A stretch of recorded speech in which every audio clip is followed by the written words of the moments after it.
आज का बाइबल का वचन सन यूहन्ना का पहला पत्र अध्याय 2 वचन 3 से 11 और आज का सुसमाचार सन लूकस के अनुसार अध्याय 2 वचन 22 से 35। सन यूहन्ना का पहला पत्र अध्याय 2 वचन 3 से 11। यदि हम उनकी आज्ञाओं का पालन करेंगे तो उससे हमें पता चलेगा कि हम उन्हें जानते हैं। जो कहता है कि मैं उन्हें जानता हूँ किंतु उनकी आज्ञाओं का पालन नहीं करता, वह झूठा है और उसमें सच्चाई नहीं है। परंतु जो उनकी आज्ञाओं का पालन करता है उसमें ईश्वर का प्रेम परिपूर्णता तक पहुँचता है।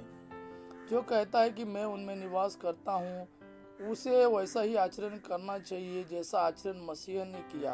प्रिय भाइयों, मैं तुम्हें कोई नई आज्ञा नहीं लिख रहा हूँ, यह वही पुरानी आज्ञा है जो प्रारंभ से ही तुम्हें प्राप्त है।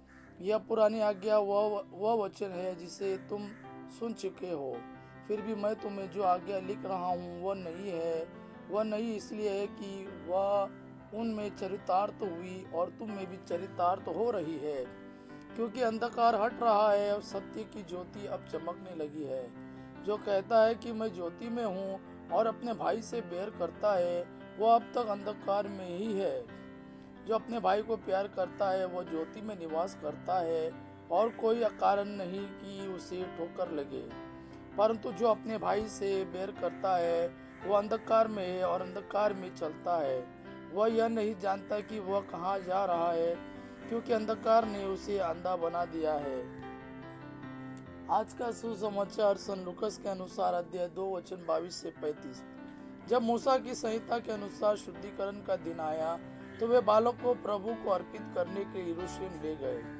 जैसा कि प्रभु की संहिता में लिखा है, हर पहलौठे बेटा प्रभु को अर्पित किया जाए, और इसलिए भी कि वे प्रभु की संहिता के अनुसार पंडुकों का एक जोड़ा और कपोत के 2 बच्चे बलिदान में चढ़ाए। उस समय यरूशलेम में सियोन नामक एक धर्मी था, भक्त पुरुष रहता था। वह इज़राइल की सांत्वना की प्रतीक्षा में था और पवित्र आत्मा उस पर छाया रहता था। उसे पवित्र आत्मा से यह सूचना मिली थी कि वह प्रभु के मसीह को देखे बिना नहीं मरेगा। वह पवित्र आत्मा की प्रेरणा से मंदिर आया। माता पिता शिशु ईसा के लिए संहिता की रीतियां पूरी करने जब उसे भीतर लाए तो सिमियोन ने ईसा को अपनी गोद में ले लिया और ईश्वर की स्तुति करते हुए कहा, प्रभु अब तू अपने वचन के अनुसार अपने दास को शांति के साथ विदा कर, क्योंकि मेरी आंखों ने उसे मुक्ति को देखा है जिसे तूने सब राष्ट्रों के लिए प्रस्तुत किया है। यह गैर यहूदियों के प्रबोधन के लिए ज्योति है और तेरी प्रजा इज़राइल का गौरव। बालक के विषय में यह बातें सुनकर उसके माता पिता अचंभे में पड़ गए। सिमियोन ने उन्हें आशीर्वाद दिया और उसकी माता मरियम से यह कहा, देखिए, इस बालक के कारण इज़राइल में बहुतों का पतन और उत्थान होगा। यह एक चिन्ह है जिसका विरोध किया जाएगा। इस प्रकार बहुत से हृदयों के विचार प्रकट होंगे और एक तलवार आपके हृदय की ओर भेदेगी